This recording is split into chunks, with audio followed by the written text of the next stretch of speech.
No, it's not. It's finally that time of the year again. The World Cup is here. The squads have been announced. And across the country of England, millions of people about to do the same thing that they always do. Genuinely believe that this is the year. And look, I get it. I understand the optimism. Well, sort of. England definitely have a talented squad of players. On paper, this team can beat anyone in the world. But I think that we've all been watching football long enough to know that on paper means absolutely nothing when the pressure is on. So today, we're going to go through some uncomfortable truths that nobody wants to right before the tournament. And the evidence behind it? It's not pretty either. This is why England are not winning the World Cup, and why it's not coming home. Let's go back through the years and take a look at England's past performances. Because let's just say, there's a pattern there and it's not looking good. 2018 World Cup, England have just reached the semis, their best run in 28 years mind you. The nation has gone delirious, and it generally feels like it's coming home. Then, Croatia happens. Well, let's have a look at the 2020 Euros then, shall we? England have just reached the final against Italy at Wembley, their home stadium. They go 1-0 up after 2 minutes, and everything's looking good. Then Italy hits back in the 67th minute, and it heads to penalties. I think we all know what happens next, right? Sancho, Rashford, Saka. Yeah, fine. Let's take a look at the 2022 World Cup then, right? Quarterfinals against France, the reigning champions, difficult game. England actually playing decent for large amounts of the game. Then Kane gets a penalty to equalise in the 84th minute. And what does the captain do? He misses it. And France go through, England go home. And now we come to the most recent tournament, the 2024 Euros. England have made the final again. This time it's against Spain.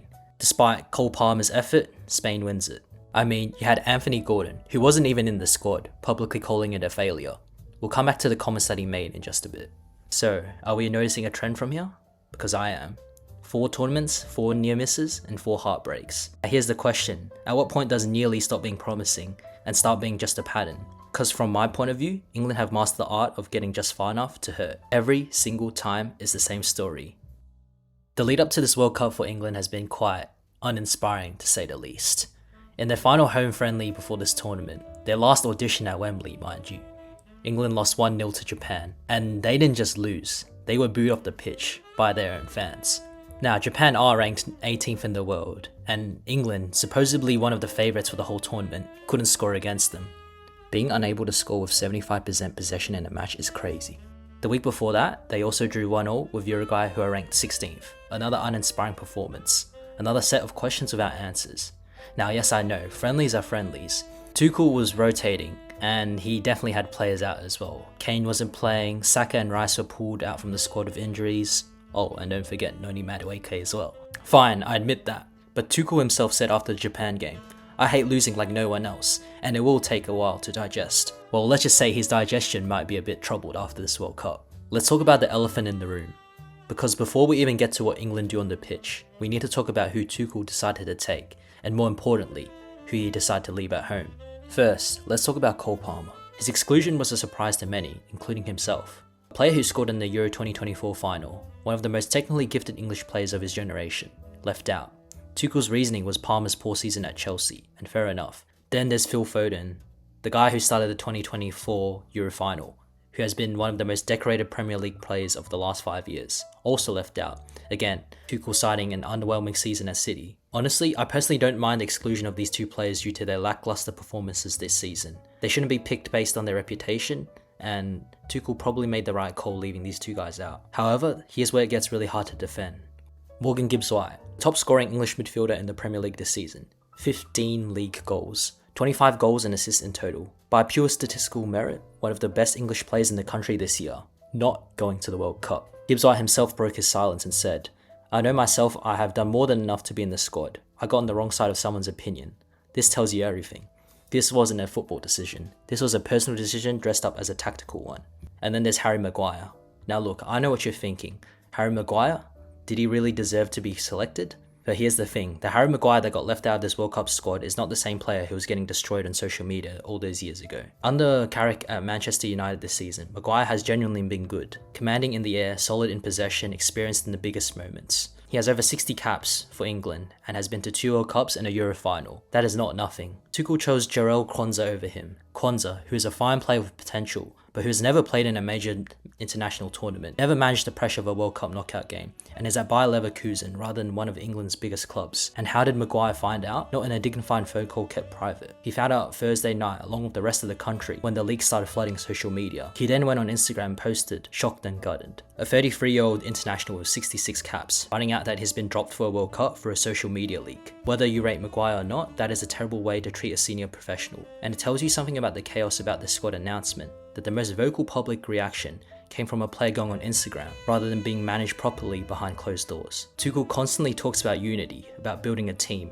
about cohesion and togetherness being the foundation of everything. And then he announces his squad through leaks, leaves a 66 cap veteran to find out via social media, and provokes a very public reaction the week before World Cup. Now, this might not cost England a game directly, but in my opinion, the culture, morale, and tournament football are very fragile things. And this squad announcement created a lot of noise, a lot of controversy, and a lot of bad feelings than many other England selections in the past few years. Now, this is the environment that Tuchel is taking into the World Cup.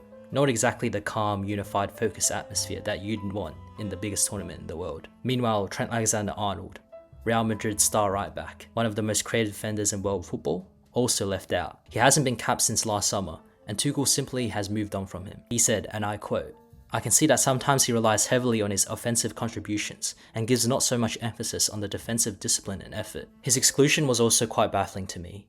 Players like Tino Livramento being selected in front of him, let's just hope it all works out. Now, on the topic of baffling things, let's talk about the baffling inclusions in this World Cup squad. We have Jordan Henderson, who is now 35 years old and playing for Brentford. We also have Ivan Toney, who has been in Saudi Arabia and hadn't been in the England picture for over a year. Now look, I'm not saying these players are bad by all means. Henderson is a world-class servant to England. Toney scored 32 goals in the Saudi leagues this season, if that means anything. There might be logic to both these selections, but when it gets confusing is when you start leaving out players like Morgan Gibbs-White, even Adam Warden or Alex Scott. Tuchel gave his reasoning behind this squad selection. We are not trying to select and collect the 26 most talented players. Teams win championships. And look, in theory, I respect that philosophy. Cohesion matters. But didn't we just spend the last 5 minutes talking about how that cohesion was basically destroyed through these leaks? But here's the thing, you still need quality, you still need creativity. Now, coming back to what Anthony Gordon was saying before, as he was giving his reasons as to why the Euro 2024 final was a failure, he talked about how they weren't killing teams, how they weren't relentless in trying to score goals, and how they had good moments from really elite players like Harry Kane and Jude Bellingham, which carried them through. However, they lacked a bit of dynamic, a bit of excitement. See, when you're leaving out players like Palmer, Foden, Gibbs-White, these are the players that are able to generate a moment of magic from nothing, who are able to produce a moment of individual brilliance that changes the game. Now, while we're on the topic of the squad and the chaos surrounding it, let's talk about some more drama surrounding this team. Recently, Arsenal have lost the Champions League final on penalties to PSG. Eze and Gabriel miss in the penalty shootout, and the dream of the double is gone. Immediately after the loss, Tottenham right back Jed Spence, who is in the England squad, took to Twitter to quote tweet the Arsenal official account with an open padlock emoji and a pair of eyes. After this, Noni Madueke fired back and posted a photo of himself and Rice holding the Premier League trophy, a title Arsenal had just won for the first time in 22 years, with the caption, "Champions," whilst others are tweeting and posting, "Thank you God, the glory is yours." And Rice jumped straight to the comments. He commented, "Jealousy everywhere," with 4 laughing emojis. Now, while no names are mentioned, I'm pretty sure we can all see that this was aimed directly at Jed Spence. This doesn't really signal unity, cohesion, or togetherness like Tuchel has been raving on about, right? It's a little bit awkward. Now let's talk about the manager for a bit. I think that Thomas Tuchel is a good manager. He did win the Champions League with Chelsea, did well at PSG, at Dortmund and Bayern. He has the pedigree for it. But here's what he hasn't done. He hasn't managed a national team before through a major tournament. This one will be his first. Club football and international football are completely different animals. At the club level, you have your players every day. You draw systems, you get to build the chemistry over months and years. However, in international football, you get them in bursts. A few days here, a week there, and then you have to throw them onto the biggest stage in world football and hope it clicks. Tuchel openly admitted that England would arrive at this World Cup as underdogs. He said they have no chance unless they function as a unit. The tactical side of things is also very interesting to look at. There are questions about how Kane fits into this system due to his tendency to drop deep into the midfield. Major talking point is what the midfield will look like under Thomas Tuchel. Will Bellingham be played in the 10? Will he stick with a double pivot with Elliot Anderson and Declan Rice? And whether the back four is defensively solid enough to withstand the pressure of a semi-final against, say, a Brazil or France team. Now, on the topic of these teams, let's talk about who England would actually need to beat to win this thing. The group itself is fine. Croatia are beatable, Ghana are ranked 74th, And Panama, yeah, England beat them 6-1 in 2018. England should be able to get out of the group pretty comfortably. But then what? If England top the group, they get to avoid the elite seeds until the semi-finals. The semi-finals, they'll eventually have to end up facing top teams like Brazil, France, Argentina, Spain, or even Portugal if you count them. Now, comparing squads against these teams, I think that France's squad is a lot better than England's. Their squad depth is absolutely insane. Same goes for Spain, the reigning European champions, who beat them in the last final. I think their squad is a lot better than England's as well. And putting my opinion aside as well, England's track record, as we discussed before, is terrible against elite opposition in knockouts. You have to go all the way back to Euro 2020 to find England being a top level side in a knockout game. Here's the last thing that nobody wants to say, the mental fragility surrounding the squad. Former England manager Fabio Capello, who's been around elite football for decades, recently warned Tuchel that England's biggest problem isn't tactical, it's psychological. He said that the squad consistently plays with fear on the big stage. The evidence definitely backs this up.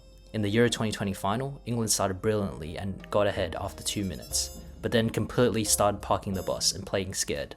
They handed Italy the initiative and eventually paid for it. Same goes for the 2022 World Cup. Kane missed a penalty that would have made it 2-0 against France. In the biggest moment of the game, the captain, the record goal scorer, shanks it. That is not a technical failure, that is pressure. These players are not bad, they are not lacking quality, they're just lacking the collective mental strength to impose themselves when everything is on the line. And this is something that I don't think Tuchel can fix in 3 weeks of pre-tournament training. So, where does this all leave us? England obviously have the talent, genuinely. They have some of the best players in the world in their positions right now. People like Kane, Rice, Elise, you name it. But talent has never been England's problem. They have arguably had generational talent for 20 years now, and the trophy cabinet has gathered dust since 1966. The issues at hand are structural, historical, and psychological. Tuchel is unproven at this level. The preparation and lead-up has been shaky. Players are beefing each other on social media. I genuinely hope I'm wrong. As a football fan who wants to see a great tournament, there's a part of me that wants to see England rip up the script and win the whole thing. It would make for something incredible. However, history is not on their side. It's not coming home. Not this time.